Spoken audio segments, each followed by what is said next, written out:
Hey guys, welcome back to releasethecraftin. We're still here with another Tagmatic. That is my random tag building schematic, which is available for free for you guys to pick up and use and play with over on my blog, which is linked down below.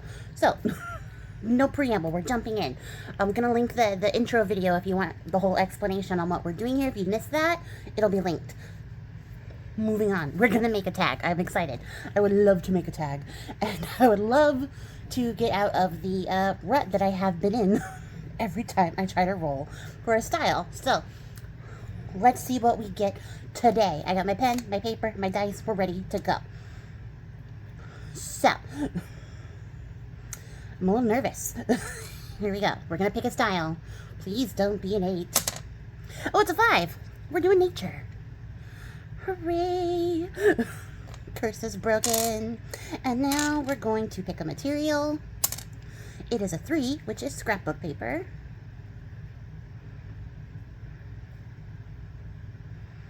Also, if you watched the episode 2, I was supposed to use cardstock, and I forgot. I just assumed it was scrapbook paper and went with it, so I know. I figured it out by the end, once I was done like recording and doing my voiceover, and then I was like, oh, oops. So, scrapbook paper is what we rolled. I'll make sure to use some cardstock this time. Technically, I used a little bit of cardstock last time. It made it in there. Not that you could see it, but it's in there. So, technically, we achieved the requirements that were set before us. But I did realize my mistake. And now we're going to pick a color. Color. Oh, that's way off screen. We got a 6, which is purple. Nature purple. Cool. I love that for me as a person who is not a purple person. Great. So we're going to pick a shape. Let's see. It is a freeform again. Okay. That has some potential. And I want to pick a theme, so I'm going to get my D20. And we got 7, which is flowers. So you guys were doing flowers in nature. I wonder how I'll manage to make this work. And then let's add a little spice. Ooh, 18, which is a pocket. And you know what? I'm feeling spicy. So let's add some more spice. We got a 6, which is leaves. It needs leaves. Whatever will I do? I have to add leaves to my nature floral tag. I'm not going to tempt fate by rolling more. I'm not. I have played enough dice games to know when to quit. So, I'm going to jump off here. I'm going to go gather some stuff, and we're going to make a tag. Hey guys, welcome back. Welcome back. Look what we got here from the deep, deep store of my scrapbook paper pad collection. I dug up one of the Wallflower Tim Holtz paper packs, and I've been hoarding it because it is the last of the Tim Holtz paper I own. But I thought I would drag it out, especially to use up these little squares, because I don't have any use for these little squares. And I thought it would be fun to do something sort of patchworky in the nature of our nature tag. Something, you know, something just a little bit more interesting than using a regular straight up bit of scrapbook paper. I thought we would make a little, I don't know, Franken quilt of paper without doing anything super complex. Although this did take me like 13 minutes, which seems absurd, but it's probably because I had to stop and distress between each one for reasons that don't really matter in the end of the day. When you guys see what I do, you're going to be like, wow, what a waste of a step. But it was important. The energy I put into it was important. It was part of the process. So yeah, what are our prompts? What are we doing? We have nature themed. Boom, got that in the bag. Scrapbook paper on it in the bag. We have the color purple. Less excited about that, but you guys will see. I got it in the bag. We have freeform again. Which I came up with an idea based on something that we got later on, which is not flowers. We did get that. It's also in the paper, so boom, in the bag. And then we got pocket, which I will do at the very last possible minute because I did forget for a big chunk of this creation process. This actually is one of the longest tag videos I've done in a long time. I probably was doing this tag for about an hour-ish. A little over an hour, now that I'm doing the thinking math, because this video is about 20 minutes. This part I sped up to 5 times because it's just watching me glue down squares, so I didn't think it was anything we need to hang in there with particularly long. But the rest of the video I sped up to 3 times. So probably about 15-ish minutes of it. So it's 15 times 3, that's 45. This section's like 2 minutes, it was 13 minutes. So yeah, about an hour in total crafting time to make this tag. I decided to start telling you guys the time because somebody mentioned to me, not recently, but I remember it, that they were always so like hesitant to craft because it just looks so easy. Like everything that they see in the video looks really easy when I do it.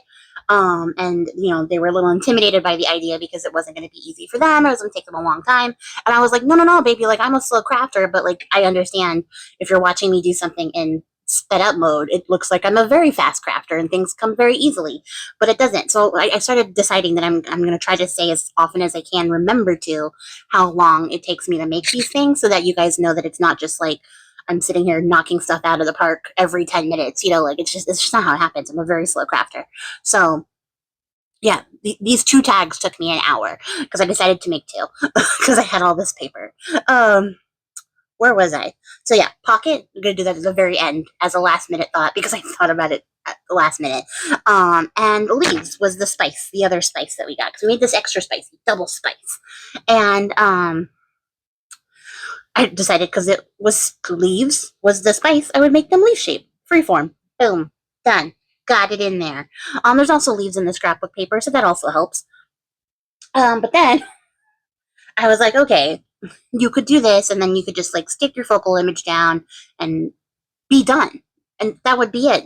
No effort required. You have a cool patchwork looking tag with a little focal image, something purple, right? And you would be done. And as you guys already saw in the thumbnail, you know what the purple focal image is. It's flowers. I chose flowers. Sorry, I just punched the microphone. I forgot I had it perched up here. I don't know yet if this is better. So tell me between this video and the last Tagmatic video if the sound is better, because in the last one I was holding the microphone in my hand and gesturing wildly. This one I decided to perch it up. I got a smaller microphone because my old microphone was like not connecting and doing weird drop-off things with the sound. So I got a different microphone, and this one is tiny and it clips on. And so I have it clipped onto where I usually put my phone, and I just punched it. So there's that. But tell me if it sounds better stationary or if I'm wildly gesturing around, if the sound is still good. I feel like this is going to be the one that sounds better because I'm not waving my hands around as I'm talking. But we'll see. I don't know. It could be a very good microphone picking up all the sounds. I don't know. So yeah, I decided to plus up it because I was like, you could do that and you could be done. And it'd be like a 5-minute tag and, you know, you could be good to go. But then I was like, I got time. It's the only thing I'm recording today. So like, why not? So here we are, where I was like, okay, let's get our little mixed media hat on and do some fun things here. So to start out with, I used my splatter mix whitewash. I made a paint wash, which is just half paint, half water with a couple of little drops of alcohol to keep it from going bad or making up any little fungusy, moldy things. Not a lot, because too much alcohol is resistant to paint, which you will see. I do that later to get some interesting effects. But then I was like, okay, so let me just build some layers, do some things here. But I wanted to sort of whitewash the background. It dries lighter than it looks when you initially put it on, but to sort of knock some of those images to the back and sort of push them farther back so that they don't dominate the main focal image, but they're still back there and you can still see them. You can still see all the work that I just did in there. The distressed edges do still kind of show through, but not as much. I could have probably skipped that step entirely and saved myself like 3 minutes. So I started out with Wilted Violet because I just have it on my desk already. So I was like, well, let me see if this purple does anything. And it does a little thing, but it kind of fades quickly into irrelevancy. So then I was like, okay, well, let me just go in with a brown. So I got some tea dye out. That one has a little bit more staying power. It dried down a little bit deeper. But I was trying to keep it like subtle because I didn't want to wash out anything that was in the background. You know, I just want to layer on top of it. And so I wasn't going to do like any of my heavy colors. I wasn't going to go in with a distress oxide because that would be milkier, so it would make the background more like it would cover the background with like opacity that I didn't want to add to it. So I'm trying to just stick to things that'll be a little transparent that you could see through, so you can still see all the cool paper in the background. Because otherwise, there's no point in using the cool paper. I could have used any paper if I was just going to cover everything up, right? So here we are. There's a lot of drying between layers because I don't want to mix things on here. I'm not trying to make mud. I'm just trying to sort of add dimension. But then I was like, well, now it's all too light and everything is too light on top of everything. I chose very light colors. And so then I was like, okay, come in a little bit darker with some gathered twigs, distress oxide. We're going to now milk out the background. So everything I just said, no. We're going to do some stenciling and then we're going to add some opacity. Don't worry though, it's not that much. We're just going to add some more visual interest here. You can still see through the stenciling. You can still see it. It's not super heavy or anything. And I feel like gathered twigs is sort of the in-between color between like vintage photo and ground espresso. Like you're sort of in the middle there. It's a little bit lighter, I think, than vintage photo, but I find it to be more pigmented, if that makes sense. The vintage photo, I feel like vintage photo is not as strong as gathered twigs is visually. I don't know. I could be just talking out of the side of my face, but that's how I feel. So yeah, so I got that down there, and then I sprayed it with a little bit of water, and then deliberately left it to sort of pick up some of that color, and then shook it around a little bit, just sort of smear the color around a bit, and then I dabbed it off so that it sort of blotted out that color, but also got like some mixing movement. And then I am using a Derwent Inktense pencil in Payne's Gray to sort of pick up some of that wilted violety bluish tones that we added to the background. And I am just sort of very loosely writing in very scribbly, messy cursive. Just some words. Most of it, it's like art journal, life, journey, travel stuff. Just random buzzwords that I'm putting together. You don't have to put anything substantial in there. You could just make a bunch of loopy, goofy writing. But I want messy handwriting in the background. I want some sort of thing to break up some of that patchworkness, but also to sort of give us more of a foreground. Like we've established that there's a background and it is in the background, right? And so then I want to be like, here's something that's like in the midground that's coming forward a little bit, and this writing sort of serves as that bridge between background, midground, foreground, right? So I'm going to go back over the top, activate it with some water, mess up some of that writing so that you can't pick out the lettering too much, because I don't want the lettering to be the focus. You know, I don't want what I scribbled on there to be the focus. I want it to be the break from back to front that I have sort of incorporated in there. And then I have to, of course, dry everything really well. And then I'm paying more attention towards like the bottom of the lettering when I'm like adding the water to sort of give myself like a sight line, like a horizon, so to speak. It's not really a horizon because I'm not doing like a landscape, but I'm being heavier with like how I'm defining that line on the bottom to sort of draw the eye down to give some weight to the bottom. And then I'm going over it with some gold splatter paint, which I will then add some, whatchamacallit, alcohol to, because like I said, the alcohol acts as a resist to acrylic paint, which is what I use to make these washes, these mixes. Forget my own terms for things. So it's going to cause that paint to sort of ball up and like bubble up and resist the paper a little bit, but also to move around in a way that it typically wouldn't. For whatever, I don't know, whatever like effect that has, whatever purpose it serves, whatever it means in the end of the thing when we get to the end of this. You guys will see it a little bit closer, but then here we go. I decided that because everything is really muted and sort of subdued with the background, that I would use these really vibrant purple flowers. And I just happened to find them in my little box of flower stickers that I've been collecting for who knows how long. And I was really excited to find them because everything else I found was really also very like soft and muted tones. And I was like, oh, everything's going to be lilac and lavender colored. And, like those are pretty colors, but I wanted something a little bit more vibrant. So I was really excited to find these. So they're like, photorealistic flowers. So there's a bundle of lavender and then a bundle of, I don't know, like, I don't know, a zinnia? Maybe. I have to look at it. Not through this little tiny camera. And then I'm using my quote sheet. This is the Poets Through Time one. To sort of give us a little sentiment to go with it. Is it delphinium?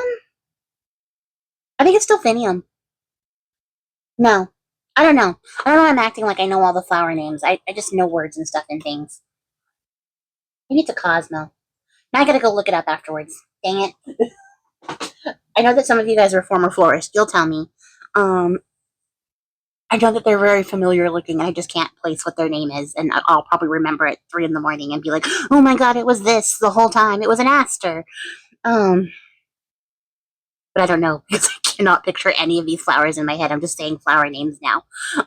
So I'm using my Poets Through Time quote sheet to add some words to this. It is also like a nice muted brown tone, so it goes really well with the background that we've established. And yeah, that was it. I had a thought that I was going to go over the top of both of these with some of that ultra thick embossing enamel that I have and make them like shiny, glossy, and sort of lock in everything that's underneath. But then I was like, don't do that. They're so nice as they are. You don't need to do this extra step. So I decided to not do that. But I did decide that the leaf shape needed to be framed up better, so I went in with the Distress Oxide to edge it up. And then I was like, this is good, but we could do one more thing, which was do a little stamping. Because I just felt like it needed it. I felt like it needed something darker to go as like the final top piece and sort of cap everything off. Does it work in the long run? I'll let you guys decide. I like how it came out. I like how these tags came out a lot, actually. All the layers sort of pay off and work together in a way that I find to be very satisfying visually. So, yeah, I think they're pretty cool. And given some of the stuff that I've been making, at this point, I'm collecting random ephemera to make a random nature-themed journal with stuff together. So that'll be interesting. Once I get enough ephemera, I think I'll start putting a journal together for it. Oh, and here's where I had this idea where I was like, why am I going to cut out this random wonky shape and then try to match it up and then have to trim it again when I could just glue it down? And this is also where I remembered I needed a pocket. Even I forgot in the voiceover of this that I needed a pocket. That's how, like, incongruous the idea of a pocket was for this entire process, because I was like, you're making a tag downtown, walking fast, all this stuff. And then I was like, pocket. Same thing here. Make it a tag, doing a voiceover for a tag. Oh yeah, there is a pocket. Oops, all pockets. So yeah, I was like, okay, just glue it down to the thing and then cut out one time this random shape. Because it'd be different if I was just, cutting out like a square, right? All the sides are even, it's going to line up no matter what, right? Because I'm cutting with my like cutting tool and then it's all going to come out the same. But then I was like, oh, you're going to cut this out, ink it all up, stick it down, and then you're going to be like, oh, it's off by like a centimeter here, so like, or a millimeter. Centimeter's kind of big. I'm learning my metrics. And then you're going to be like, oh, I have to trim all this up again. So why do that? Just stick it down. And then I even did the same thing with the side pockets. I couldn't decide which way I wanted the pockets to go for this.